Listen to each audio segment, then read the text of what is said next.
Welcome back to the Deep Dive. We're here again to really unpack some complex stuff and give you the insights you need.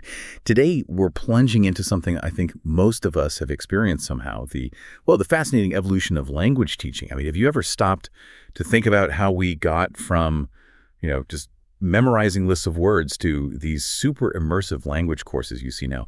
Our sources give this incredible view of how methods have shifted over time. It's quite a story. Absolutely. And our mission today really is to explore the theories behind it all, the origins, and, how we actually acquire language. And maybe more importantly, how society's needs and, our understanding of how our minds work have kept changing how we teach and learn.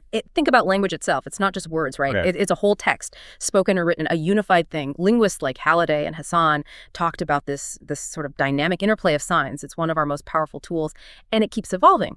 Just like us. That's a great way to start because it shows language isn't fixed and neither is how we teach it. If you look way back, ancient civilizations, their whole reason for teaching language changed depending on the time and the culture. Take the Greeks and Romans. For them, it was all about training, the brightest minds for leadership, shaping orders, governors. Language was definitely a tool for power. Exactly. And it wasn't just about public speaking either. For other groups, like in ancient Jewish traditions, language was just as vital, but more for preserving culture and traditions, generation to generation, making sure their legacy didn't vanish. It was like a record-keeping system. What's really interesting is how early on language teaching was tied up with power, yes, but also preservation and very much elite education, completely different world than today. Even when Christianity brought in monastic schools and universities, that was a big step for language teaching, alongside things like grammar and music, but it was still mostly intended only for the upper classes. Okay, so for a long, long time, it was basically a privilege for the elite or those with a very specific cultural reason. Yeah. So when did that start to shift? What pushed things towards, more structured ways of teaching aimed at wider learning? That's the key moment, really. The ancient world set the scene, yeah, but the move to formal methods, that really started picking up in the 18th, 19th centuries. It happened precisely because those older ways just weren't cutting it anymore for what society needed. One of the very first formal methods was the grammar translation method. You see it from the 18th century into the 19th. And like the name says, it was all based on grammar rules and lists of translations. Right, the classic. I think a lot of us had a taste of that somewhere along the line. The goal wasn't speaking fluency at all, was it? It was about understanding the language's structure, its basis, and learning about its literature and culture, especially Latin for the upper classes back then. Lots and lots of memorizing. Probably rings a bell if you ever did Latin conjugations. Exactly right. And look, it might seem old-fashioned now, but it did lay some groundwork for structured linguistic analysis. That stuff still matters in advanced study. But yeah, for actually communicating, its limits became obvious pretty quickly. By the end of the 19th century, the Industrial Revolution was coming to an end, and that created this huge new need for more real-life usage of language. People needed to actually use languages for trade, diplomacy, travel, not just read old texts. Right. The world's getting smaller, more connected. Practical spoken language suddenly becomes really important. So how did that change the teaching approach? Must have been huge. Oh, it was a total rethink. This need led straight to the reform movement. You had people like Henry Sweet, Paul Passy, pushing for phonetics, for teaching modern living languages. And out of that came the direct method, which was, the polar opposite of grammar translation. With this new method, translation and the use of the mother tongue were strictly forbidden. Seriously. The whole focus shifted to listening and speaking skills, trying to create this immersive environment where you learn language naturally, almost like a baby learns its first language. The priority was direct communication to build fluency faster. It was a massive paradigm shift. Language went from being the sort of academic puzzle to a living tool for interaction right now. Wow, okay. A huge jump towards something more natural, more immersive. But, things keep changing. New world events, new challenges. They create new needs for language skills. What happened next? Absolutely. The next big push came, particularly during World War II. This led directly to the audiolingual method. The U.S. government suddenly needed lots of people who were good at new languages fast, for science, for the military, you name it. And this method, it focused really heavily on repetition of exercises. Drills. That's interesting. So it was almost like applying science to language learning. pulling in ideas from psychology? What was the thinking? Yeah, it was definitely heavily influenced by behaviorism, which was big in psychology in the 1950s, that whole stimulus response feedback idea. The goal in language learning was to basically create a new routine in the target language, like building new habits, and trying to overwrite the habits from your native language. You can almost picture it. The teacher gives a stimulus, maybe a sentence pattern, the learners repeat it, that's the response, and the teacher gives feedback. Go. Very structured, almost like conditioning. Now, people criticized it later for not being very communicative, but it did shift the focus onto habit formation through really intensive practice. And as society kept changing, our whole idea of what language is for changed too. This led to saying, well, the real point of language is just communication.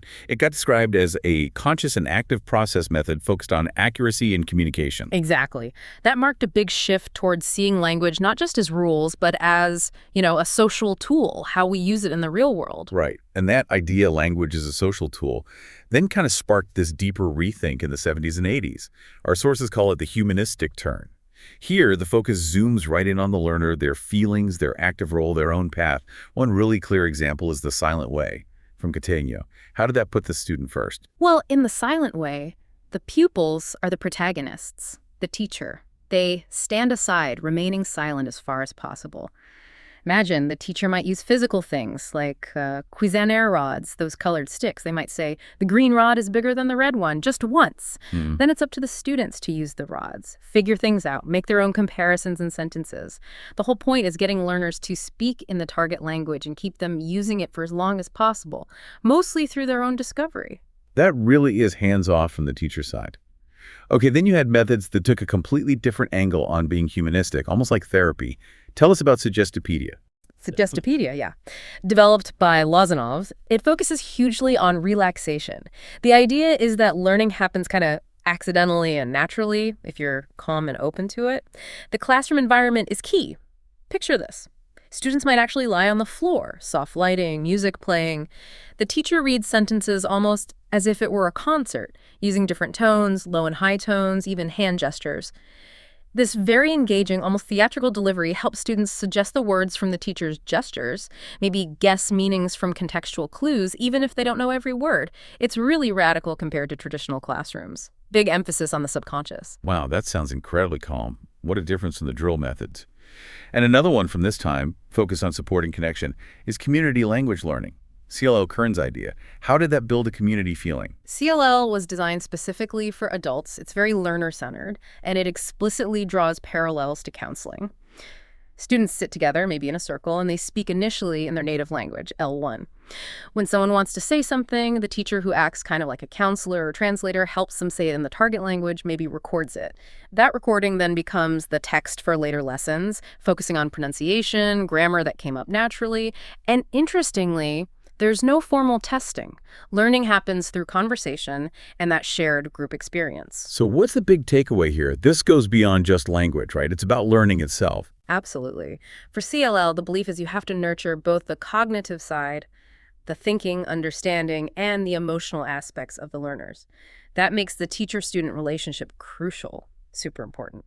Learning happens best, in this view, when students feel safe in the community. The teacher acts like a counselor, making it okay to try to make mistakes.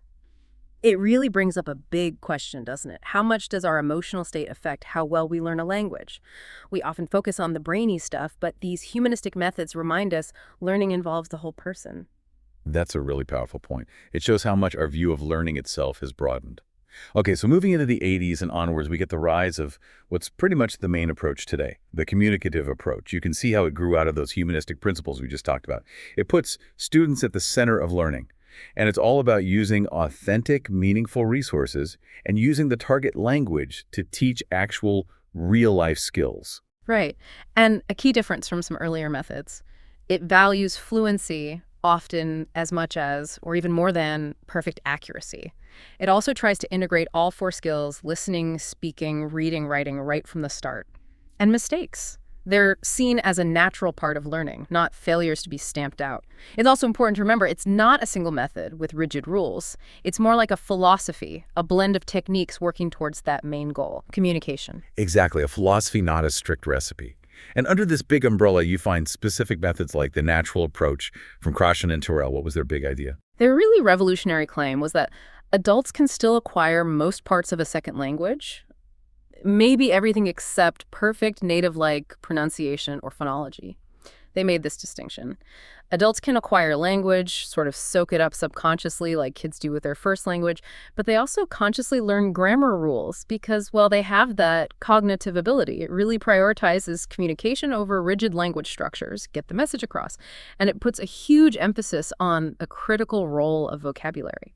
Their argument was that vocabulary is central to language acquisition because, frankly, it's easier to reconstruct a message using vocabulary alone than by relying only on grammar.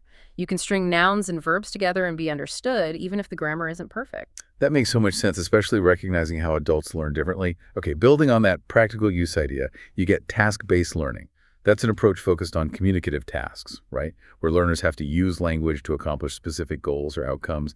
It sounds like it gives really meaningful, authentic language practice in natural contexts. Exactly. And very similar in spirit is project-based learning, PBL.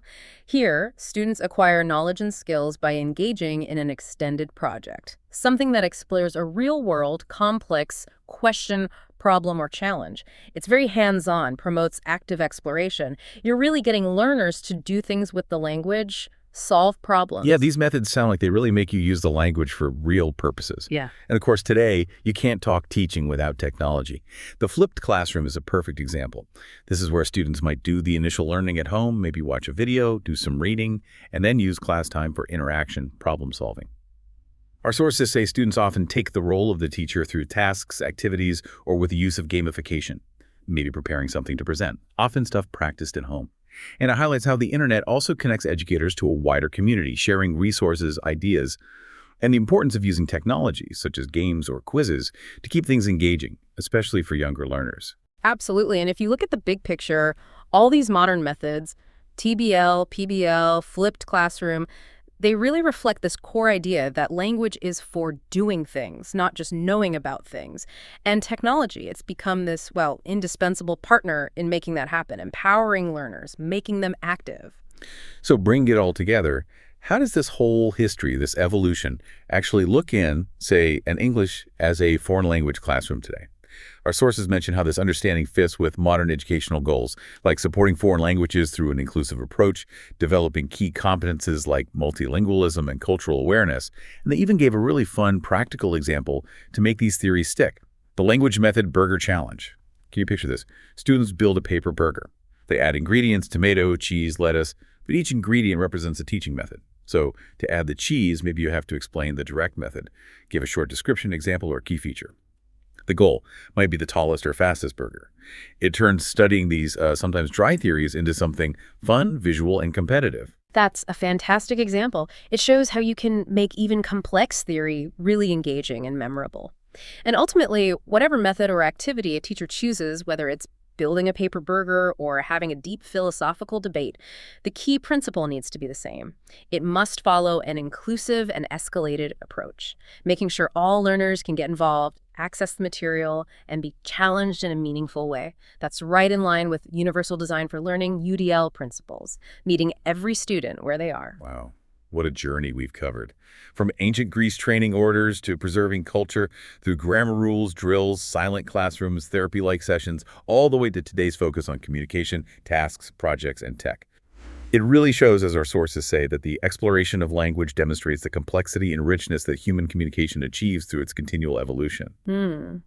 And like Halliday and Hassan said about a text being a unified whole, studying how we learn languages shows how we achieve that unity and precision in meaning through these ever-changing structures. Absolutely. This whole deep dive really underlines that language teaching isn't some fixed thing. It's dynamic. It's like a mirror reflecting our changing societies, how we understand our own minds, and of course our technology. These methods, these structures, they might seem complex or even difficult at first, but they emerge as these essential ways we create clarity and communicate effectively.